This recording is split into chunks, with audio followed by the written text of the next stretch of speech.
Hill Farms was started by my in-laws Steve and Debbie Hill in 1973 when they were married.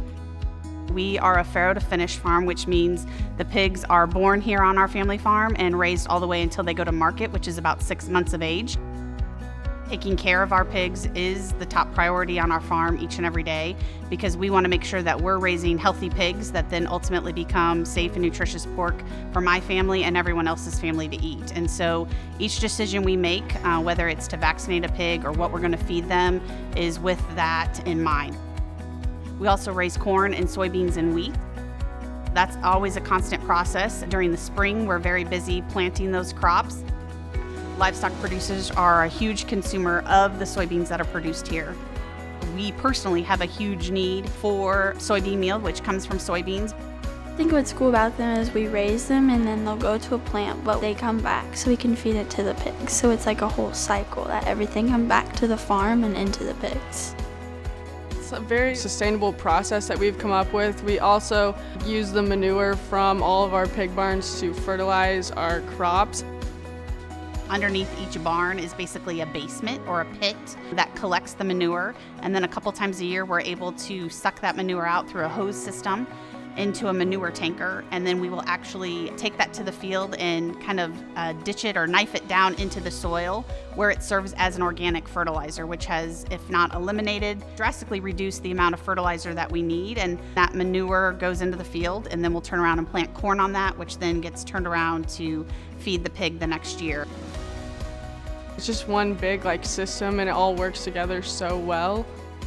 All the steps that lead into feeding our world, it all kind of happens right here.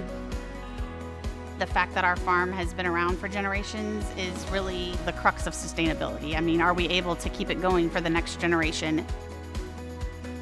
We don't really own the land, we're just borrowing it from the next generation, and we want to leave it in better shape than we found it.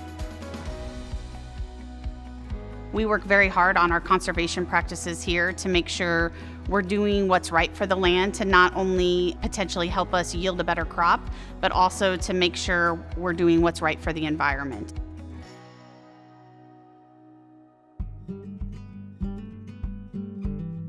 So we eat a lot of pork at home. My absolute favorite way is a pork burger, which is just ground pork made into a burger or patty. That is my absolute favorite way to cook pork.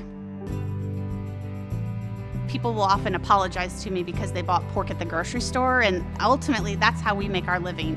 In fact, if you pick up a package of pork chops, say at Walmart, they aren't branded, but if you flip them over on the back, it'll say distributed by Tyson Foods, and there's a Tyson plant here in Indiana, so chances are that pork came from an Indiana pig farm like mine.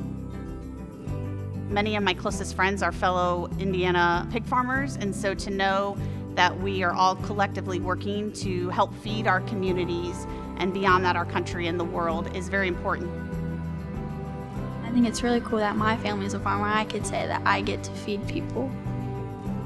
Being able to feed people is very essential and something our family's been blessed to be able to do for generations.